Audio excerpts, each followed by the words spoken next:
Okay, I don't need to tell you what Celeste is. Everyone and their grandma's grandma has heard of the name before and have some grasp of the fundamentals. This is you do this, go climb a mountain. And while that is accurate for the most part, this game is not adored for that concept, but rather how it beautifully connects the idea of climbing a mountain, the motivations, setbacks, and every single thing in between to aspects of life that everyone can relate to. But for that, I need to actually talk about the game, so let me do that. We are introduced into the game first thing with the woman of the hour, Madeline. You can move and climb with athletic finesse, and by athletic finesse I meant an old granny could probably beat you up this mountain, and before I could even finish my sentence, the game proved me right. After noting that you almost died in the driveway, old granny talks some shit and pisses you off, telling you the rest of the mountain will probably kill you, but regardless is just over the bridge. Crossing the bridge,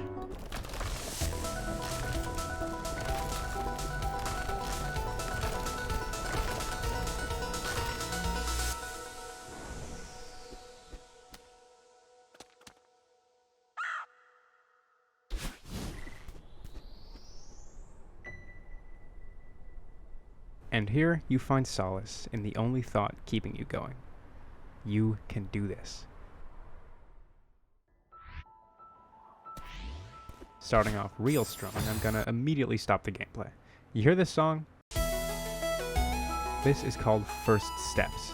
Hell of a bop considering this is the first fucking chapter, but nonetheless, I want you to tell me something. How does this song make you feel? Okay, stop talking. I can't hear you anyways. Hopefully you said something along the lines of determined, motivated, or curious, right? That is fully intended, and if you think about it, it makes sense in the context of the game, and in the context of Madeline's mental state. Yeah, it's been like a minute, and I'm already diving into the psychology of the main character. Nonetheless, although maybe unsure or afraid of this practically impossible task in front of her, Madeline is still attempting to ascend, dashing into spikes and all that. That motivation of hers is probably the same thing you're feeling from this song. This game's soundtrack is beautifully designed. All the songs are in place and all the feels from them are shared between you, the player, and Madeline, the surrogate.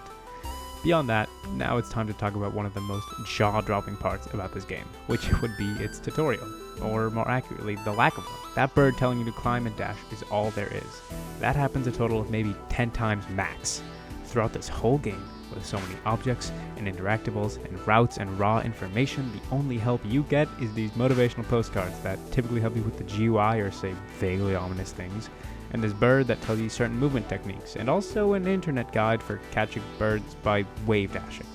Can't imagine too wide of a demographic for that, but nonetheless, any actual instances of text guiding you are few and far between. Everything else is learned directly by you. When you jump on this block and then it moves, you are meant to go, oh, touch block, it moves. Then by jumping here, you learn, oh, jump with momentum, keep momentum, and jump. Those small nuggets of wisdom are everything, and the way you attain them is always the same. Learning that block move when touch in the first 10 minutes of the game is the same as discovering that holding up and down when jellyfish gliding changes fall speed when you're, 10 hours in? That idea of self-taught tutorials lends a ton of credit to the satisfaction of climbing a mountain. Madeline's vague reason for climbing it in its entirety is because she felt like she needed to accomplish something, and that goes hand in hand with forcing you to accomplish it yourself. What's incredible is just how wonderfully the design of the game complements and pushes that idea forward. When you teach yourself something new, open up new routes forward, and eventually come out on top of each challenge, the shit in your pants is a sign of just how far you've come. You accomplished that yourself. You also shit your pants yourself, but that's besides the point. Go take a shower. In its entirety, Celeste's largest goal is to connect you to our troubled protagonist, and whether or not you realize it, forces upon you a taste of exactly how she's feeling. Throughout her journey, her conflicts, her reflection, terror, denial, acceptance, and ultimately her triumph, you're a part of that. Emotion in a character is difficult to convey realistically. In the real world, people don't just sit there with a bubbly smile on their face and say, I'm feeling happy now because blah blah blah, or I'm sad because whatever, or I was putting on a tough act while confronting the inner part of me, but deep down I'm scared that maybe what they're saying is right and I am my own demons. Real people don't just show that. They might think it, and that might surface in unpredictable ways, but it's not obvious. Making a character that feels real in that regard while simultaneously exposing their true emotions to the end consumer is a struggle. And what's beautiful about Celeste is that they look at that whole ordeal and just say fuck it, and just devise ways to ignore all that shit. And just connect you, soul to soul, with the protagonist. Moving on, Chapter 1 is largely irrelevant. It mostly consists of getting your bearings with the game, learning to move more precisely, fucking around with these moving blocks, and meeting Theo, another climber on the same journey as you. Chatting with him a little, it seems like he's a friendly guy with a lot of energy to spare and immaculate comedic timing. It ends with you coming across this stone monument dedicated to those who failed. You find a burned out campfire and decide to set up camp for the night, thus ending Chapter 1.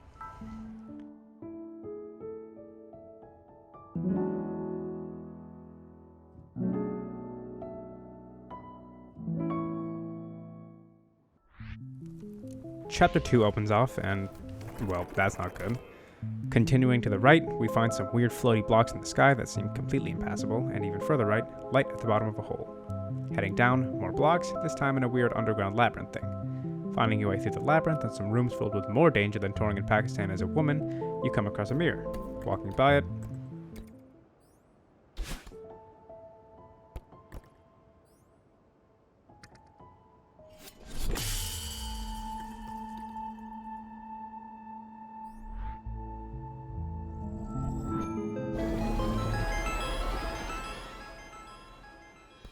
okay, now that is not good. Suddenly, all those blocks from before now let you dash through them, maintaining your direction and even restoring your dash. Leaving the labyrinth the same way you came, the same seems true for the block on the outside, now allowing you to ascend further. Going past this room, you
Okay, pause.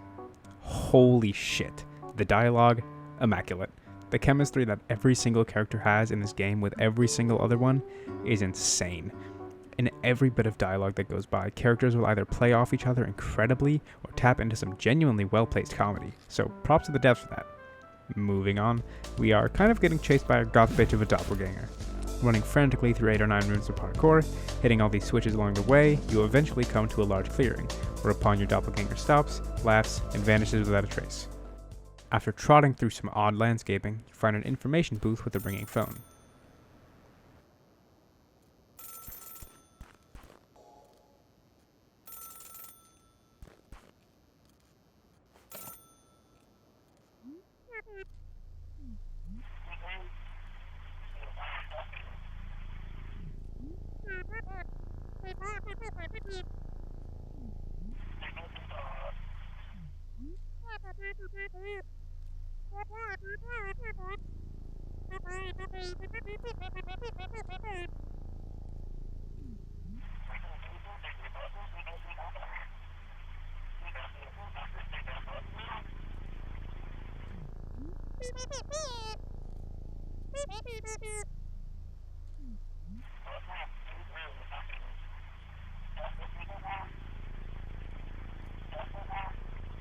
After a brief, heated moment, Madeline explains the story up until this point and figures it out herself. This guy she called on the phone seems to be someone Madeline knew, and as it turns out, they haven't spoken in months. After that, Madeline laments a little and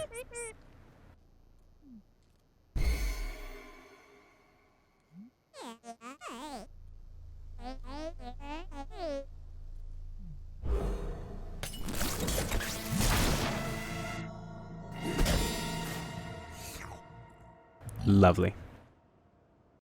Clearly, some of the landscape here is meant to be a little familiar, and soon you come across Theo once again. After a quick chat, keeping up with the legendary dialogue I love this game for, you run through some familiar terrain and end up at a familiar info booth. Picking up the phone, Madeline calls her mom. Although her trip's been alright, she confides that she's been feeling overwhelmed and needed a break. This small gesture of humanity is huge.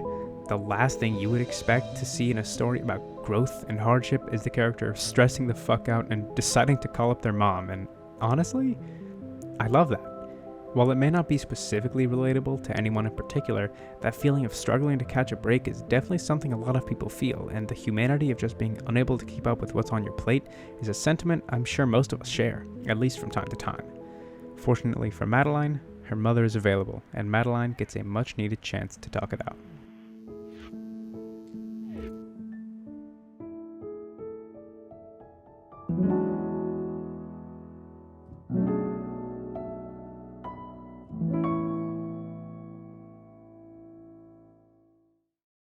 Chapter 3 opens off, you cross some narrow holes in the bridge you're on, and eventually you come across and enter a large building. With the way forward blocked, you ring a bell in the middle of the room and...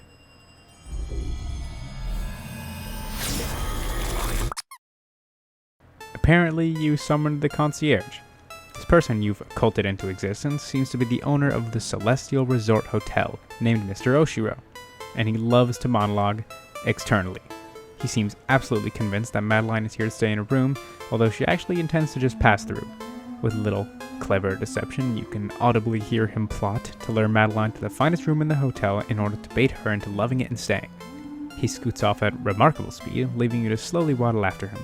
Inspecting the book on the table next to you, it seems like this place is a lot older than Oshiro seems to be convinced, yet still has some exceptionally positive reviews. And of course there's no easy route through here. Eventually, you come across a door to the right and a path that leads up, so you go the obvious route and come across a key blocked by a one-way platform. Several secrets are to the left, by the way. Parkouring through, you pick up the key and use it on the door. Proceeding further, you come across Oshiro, who takes great offense to Madeline spitting facts.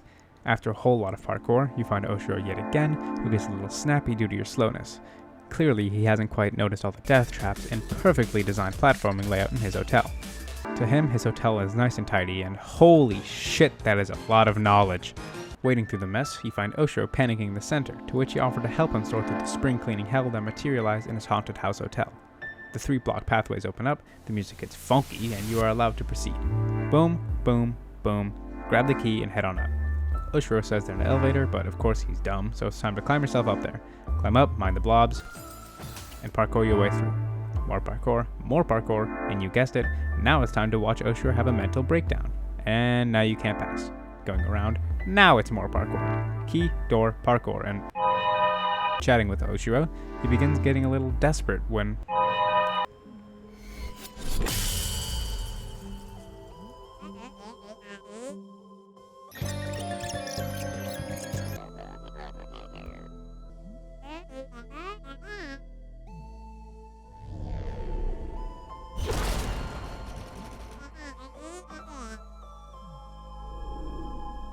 Well, that could have gone better. Head to the roof.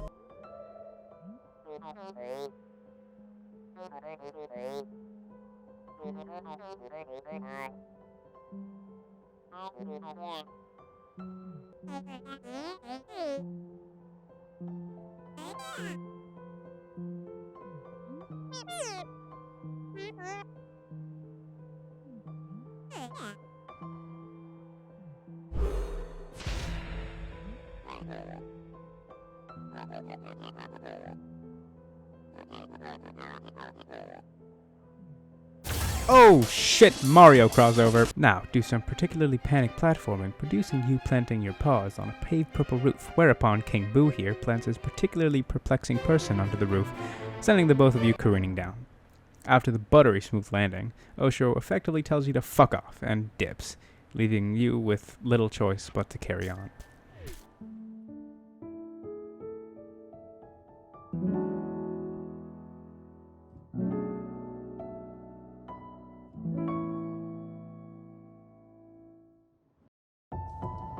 Chapter 4 opens off, and clearly I don't understand how clouds work. Climb over the bridge, commit to some trial and error, mosey on through, and meet up with the granny. She shows off her sense of humor, spits some facts your way, and laughs as you wander off to be all pissy. And no, there's nothing up here, by the way. But over here, you do find your newest platforming nightmare. The wind blowing around these cliffs will shove you around and make your parkouring life 1 degree short of hell. After a lot of platforming involving the bubbles and wind, you come across these blocks. Upon contact, they begin floating in the direction designated on the block center. Continuing up and left, you get a dose of this game's incredible tutorial system again. A few more screens forward, and you come to the final stretch of the level. These last few screens are grueling, and this strawberry alone made me rage quit. Although, after a lot of deep meditative breathing and spiteful perseverance, I figured it out and entered the next screen with a win in my grasp and a victorious shit in my pants. A few more screens forward, you find a room where the wind turns on and off every little while, adding to the already irritating wind system. Long story short, after a lot of intense parkour, you come across a gondola that traverses over a ravine. Entering, you hear a voice calling you to wait before Theo arrives with as much grace as a deer being hit by a truck. You both hop on the gondola and get it going. Madeline starts worrying about how obviously unsafe it is and the danger of riding a suspicious gondola, but at the end of the day, the gondola is pretty stable and...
After the short moment of tragedy, the duo make it out unscathed. At the very least, Madeline got a nasty mental scar, but also one hell of a memento to go along with it.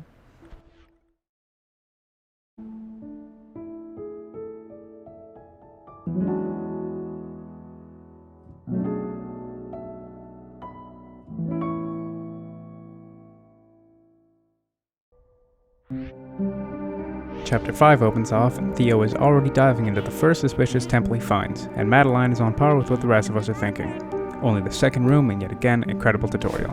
Up here, you find a nasty-looking mirror and Theo's cell phone. Madeline, showing off a bit of growth, talks herself through her situation exceptionally calmly. Here you learn what the red bubbles do, and after a lot of aimless wandering, you'll come across and parkour through this room, and snag yourself a key on the way out. Then go through this ominous corridor and come across Theo trapped in a mirror. He got in there after taking a selfie in front of the mirror where he found his phone and...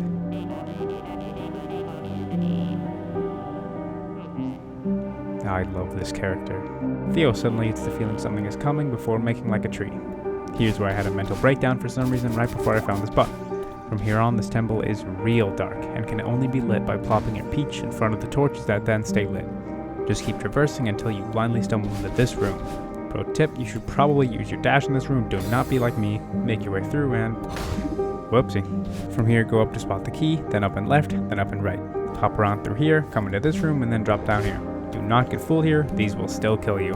Button, ball, key. Take that key to this door, and head through and... fuck. This section is rather difficult, but once you make it through... oh my... what the... head up, bubble up, and once you reach the top... okay. That can't be... okay, my spidey senses are tingling and... oh, no, please, no.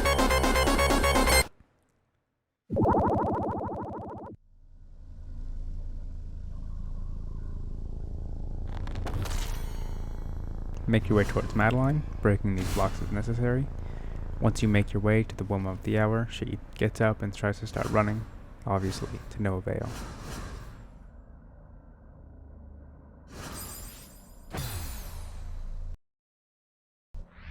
Waking up again, and things ain't looking too good, Chief. Oh. This time don't kill yourself, and whoa, look at her go. After a short debate with herself, Madeline gathers herself and moves on alone. After a few screens of platforming, you're strutting your stuff, wading through hell, and what the fuck? Alright, guess now it's time to go head to head with, make your way through, hit some buttons, ding-a-ling dong, and eventually you come across a platforming segment and a checkpoint.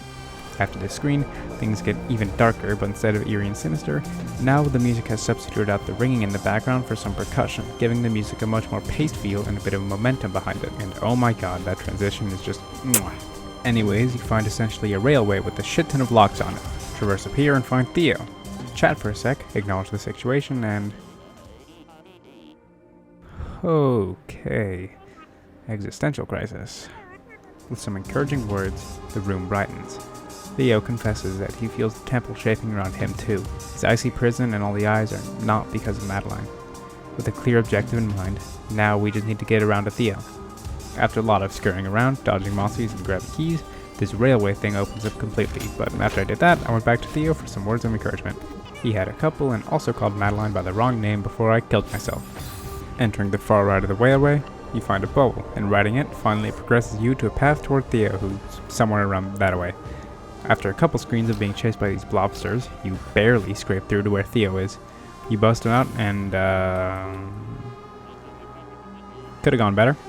Since this crystal is kind of an actualization of his mental state, Theo can only bust out through some change in his psyche, but that's harder said than done when he has no fucking idea why he's trapped in there.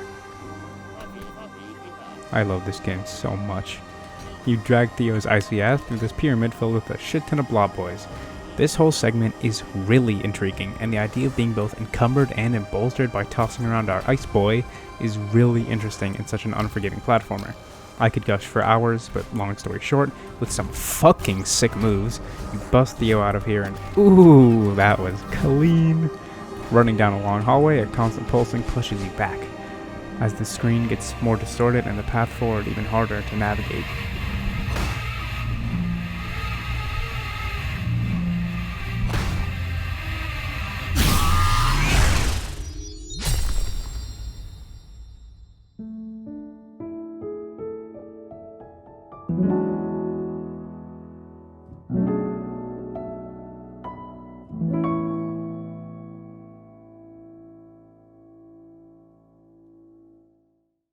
Side note, as you enter the loading screen to Chapter 6, you get a subtly threatening letter.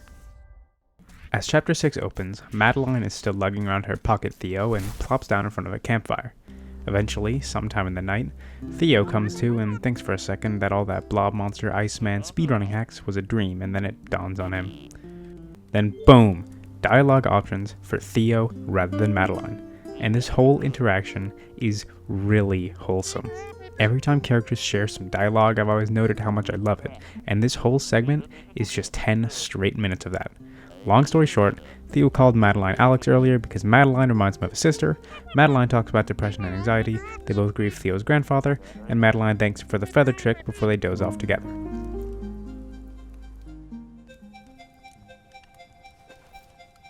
Back in her dreams, to her right, Madeline finds a golden feather, floating in the air. These feathers allow Madeline to assume the shape of an orb and zoom straight through the air, ascending further and further within your own dreamscape.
Well, that backfired.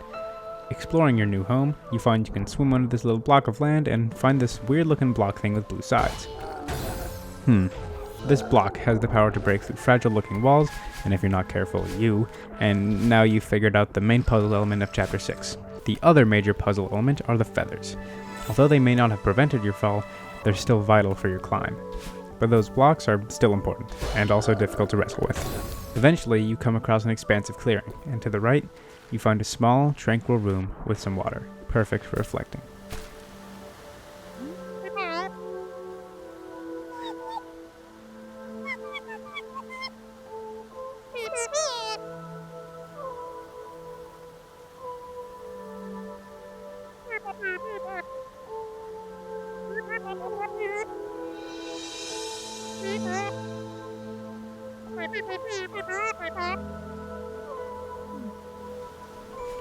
Far past that clearing, as you continue ascending, slowly but surely, the music intensifies a little bit.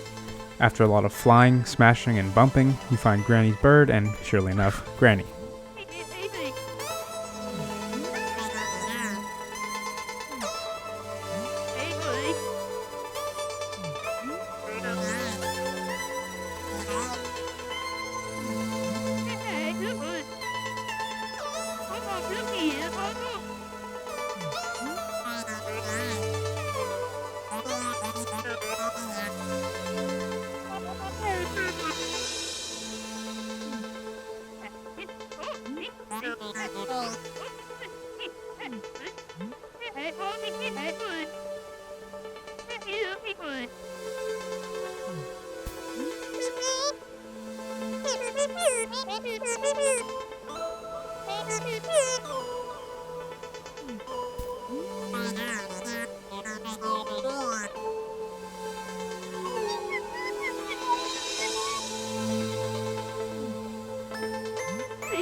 Well, I guess we have a plan now.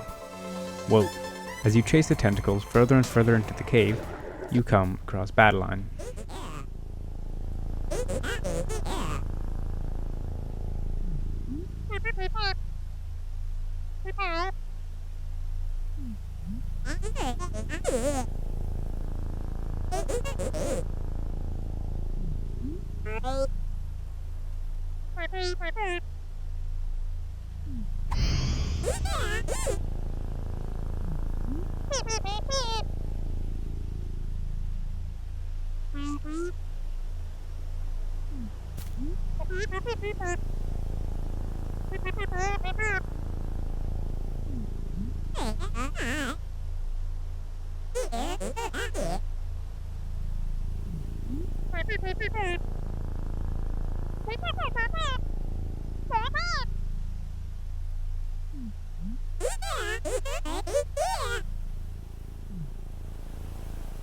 Oh, I'm controlling? Oh shit, we're doing this, I guess. Back to chasing yourself down, but this time you are a much more direct obstacle in front of yourself, I guess. Badeline goes from ball to beam to balls, all the way to balls and beams.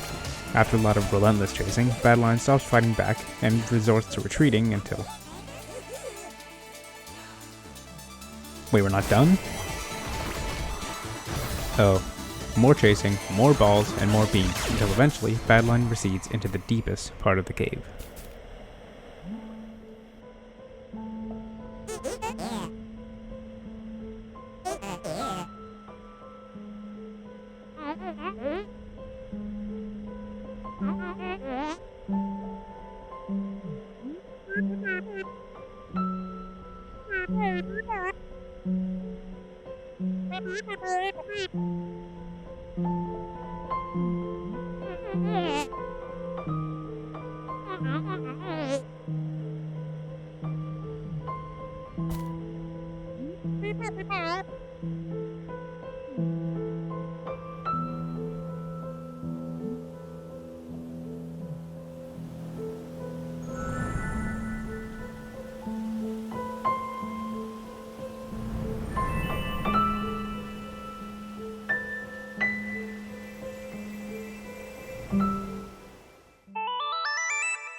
Madeline has accepted herself. Now, more than ever, the furthest of heights are within reach. And the fastest way to show that off? Yo! Although the dual part semi-consensus is to climb the mountain, Madeline is still a bit scared after,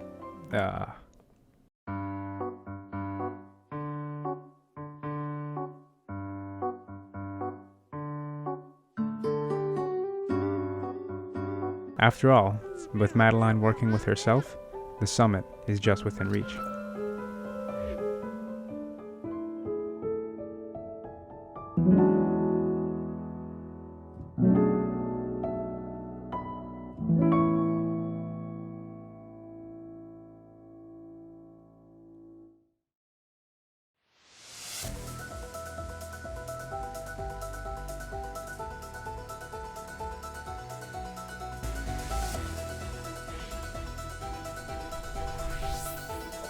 Here it is. Chapter 7 is the final mainline level of Celeste. That being said, there is nothing new about this level. No mechanics are present here that you haven't already seen. This orb thing is just about the newest thing, but you discovered that about like 5 minutes ago. All that familiarity holds true, even in the music. Notice that aside from the string, percussion, and general instruments behind the melody is that at the first level. The climb at the end is no different from the climb at the start. All that's changed is where you are and how you feel about it. Chapter 7 consists of you progressing towards the top of Celeste Mountain through some of the most grueling platforming you've been forced through so far. Each segment of the level, measured in heights above ground level, is basically a swift replay of every level up until this point.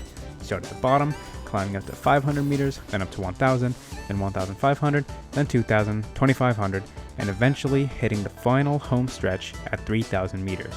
Along each section, you get a different environment and a slightly different version of the theme to go along with it. Regardless of where the song was in the last section, right when you hit the home stretch is when the song kicks back into itself. This final stretch brings up the different possibilities in the wind mechanic. First, you get a dose of how it can hold you back. The wind in this section pushes you down at the fastest it's ever been. But when Madeline pushes forward as hard as she can with some furious smashing, you get to the next segment and find how the wind can lift you up. Eventually, the abnormal environment clears and the game leaves you to around 5 checkpoints to just grind through. And once you cleared all, reascended everything you went past so far, through the mountain, through your obstacles, and through yourself, the path eases up. Less climbing, less struggle, until eventually.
there's more to this game. There's super secrets hidden in each level called crystal hearts, one to gather in each level.